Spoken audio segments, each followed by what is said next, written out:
3, 2, 1. Bienvenidos, esto es La Puerta de la Calle en Spotify y en YouTube. Sitio para intentar que la pregunta provoque el pensamiento. Es la pregunta la que abre la puerta.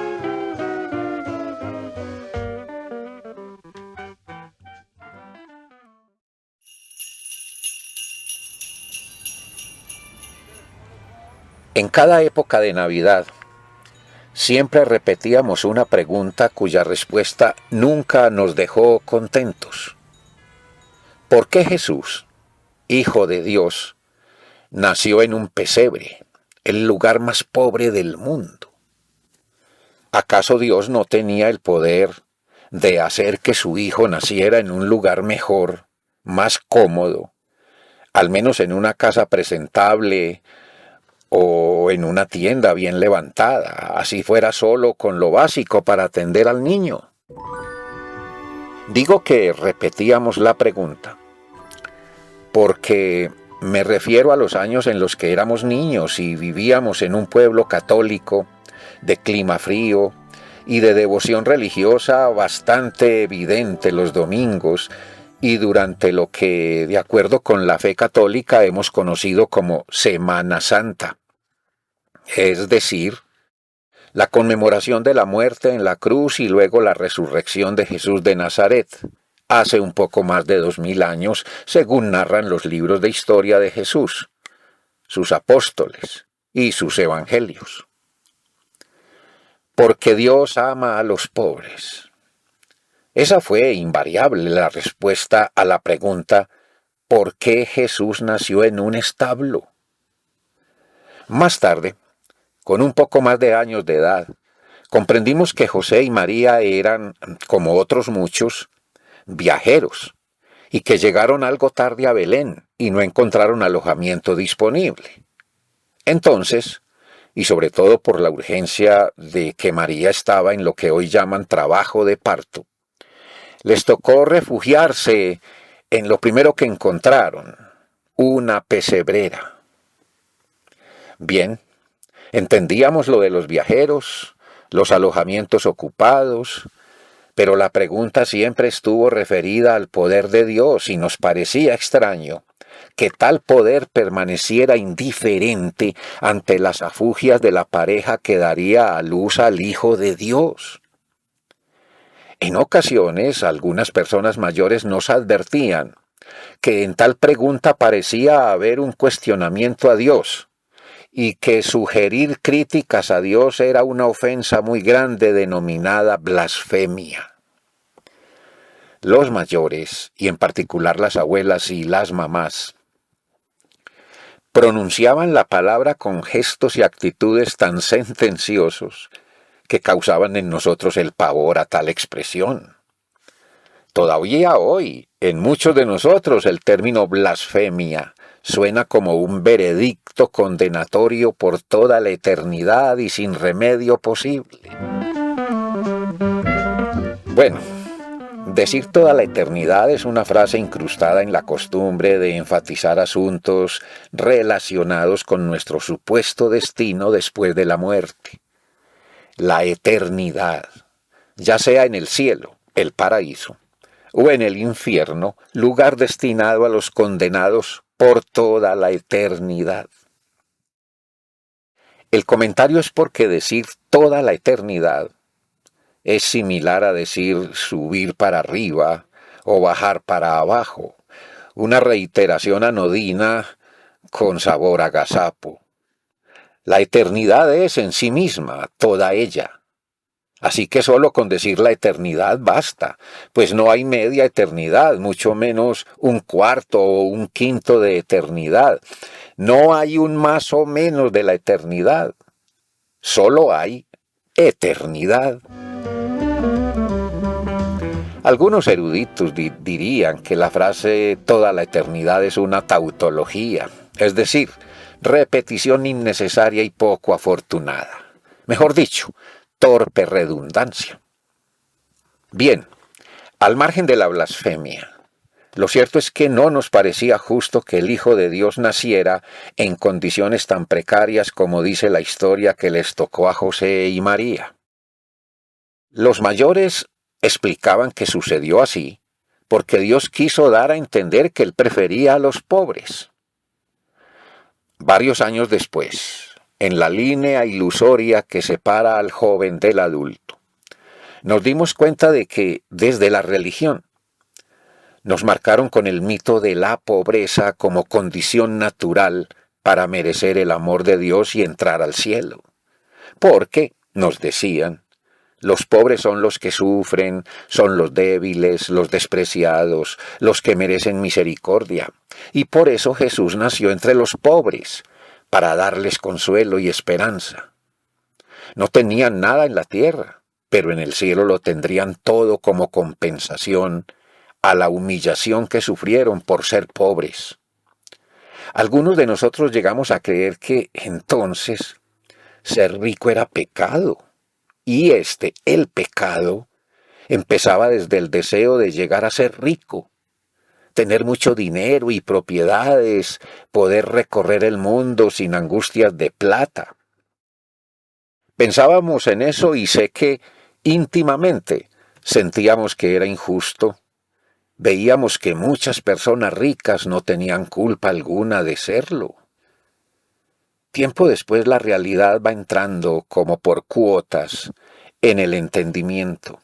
Y entonces hay que darse cuenta de que la pobreza y la riqueza nada tienen que ver con el amor de Dios o las preferencias de Dios, sino con los avatares de lo que llamamos sociedad y cultura, en las que se advierte el desbalance causado por la ambición, los usos o abusos del poder, las pasiones, los miedos, los mitos, la arbitrariedad. Todo ello lejos de ser castigo de Dios. Pero antes de aprender a ver, buena parte de la vida fue para nosotros un misterio el hecho de que Jesús naciera en un pesebre en medio de la carencia. ¿Cómo era posible que el Hijo de Dios no tuviera nada, casi que ni lo fundamental para sobrevivir? ¿Y cómo sobrellevaron José y María tal situación? Al hablar de nosotros, me refiero a personas, allegados, conocidos, que nacimos entre los años 50 y 60 del siglo pasado, siglo XX. Fue un tiempo en el que, por lo menos en el pueblo donde nacimos, crecimos y empezamos a preguntar. La Navidad era una época de fiesta de todo el pueblo y a la vez solo de la familia. En una Navidad, un primo preguntó en casa de la abuela que ¿cómo hacía el niño Jesús para traerles regalos a todos si él era tan pobre? Había nacido en un establo y la familia no tenía con qué comprar nada. Y prosiguió señalando que si Dios amaba a los pobres, ¿por qué el niño Jesús les trae más regalos a los ricos que a los pobres? El abuelo lo regañó y le dijo que esas son cosas de Dios y que las cosas de Dios no se preguntan. Hace ya algunos años conocí al sacerdote católico Federico Carrasquilla, diocesano, a quien le gusta hacer su trabajo en comunidades pobres, principalmente en barrios populares donde encontraron frágiles refugios, muchos desplazados del campo por las violencias y el hambre. Dificultades bastantes sufrió este hombre con la jerarquía del clero por causa de lo que la llamada teología de la liberación denominó opción por los pobres.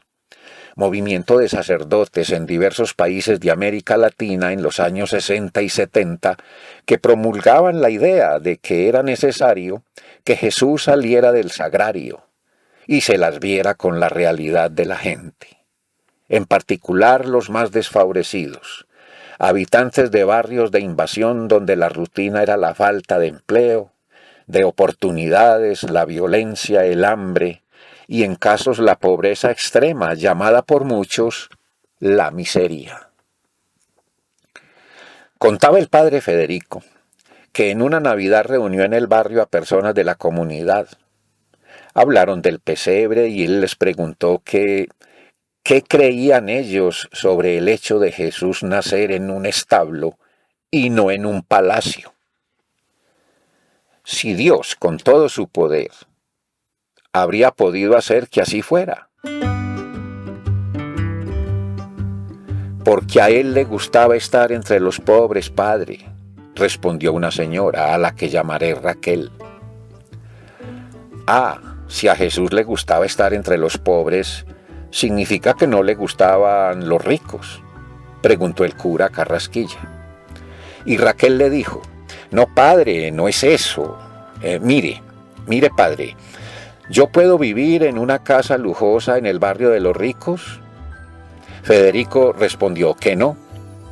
Raquel replicó: ¿y si a una familia del barrio de los ricos se le ocurre vivir aquí en el barrio mío, puede hacerlo, padre? El sacerdote asintió. Si yo quisiera comer de lo que comen los ricos, ¿puedo, padre?, preguntó de nuevo Raquel. Federico dijo que no. Y si al rico le da por venir a comer de lo que comemos nosotros, él puede. Sí, claro, Raquel, dijo el cura. Raquel se levantó de su silla y le dijo: entonces, ¿me entiende, padre? ¿Me entiende? Tras contarme esa historia, el cura Federico Carrasquilla aclaró que la que había entendido era ella, y me dijo: Jesús nació en un pesebre porque allá podían ir los pastores a visitarlo. Y claro, los magos ricos de Oriente también. Si Jesús hubiese nacido en el palacio de Herodes, los magos habrían podido ir a verlo, pero los pastores no. Significa entonces que el mundo pobre nos acoge a todos. Es espacio universal. Mientras que el palacio de Herodes es un lugar restringido para el pueblo. En él solo pueden estar los nobles, pero en el establo donde nació Jesús puede estar la gente del pueblo y los nobles también, si ese fuera su deseo. Me ayudó a entender el cura Federico que Jesús no nació en un pesebre porque amaba a los pobres y odiaba a los ricos, no, sino porque al pesebre podían ir todos, los pobres y los ricos. ¿No les parece que eso tiene sentido? Hablo de la Navidad, de Jesús y su nacimiento en un establo sin ningún ánimo catequista o doctrinario respecto de una religión específica.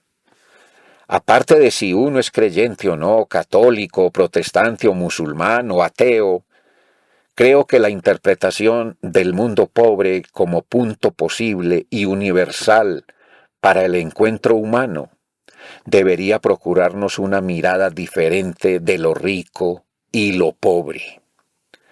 Siempre han coexistido y así seguirán, en histórica tensión ciertamente, ambos mundos. Pero quizás el humilde pesebre que durante Navidad se nos convierte en otro paisaje más de la casa, nos ayude a ver que sobre el mundo pobre no tiene por qué recaer la condena de la destrucción del ser. Hay valores allí que no vemos, y no significa que se renuncie a la lucha por vivir mejor, por tener oportunidades y posibilidades. La solidaridad, por ejemplo, tal como ella verdaderamente es, sucede en el mundo pobre, pues allí no tengo regalos que dar, presentes que llevar. Allí lo único que la persona tiene para dar es ella misma, y puede darse. En el mundo rico no hace falta la solidaridad. Tal vez una cosa sea luchar contra la pobreza y otra luchar por hacer mejor la vida de los pobres. Tal vez en el mundo pobre hay otra riqueza para la que no hemos querido tener ojos con qué ver, ni oídos con qué oír.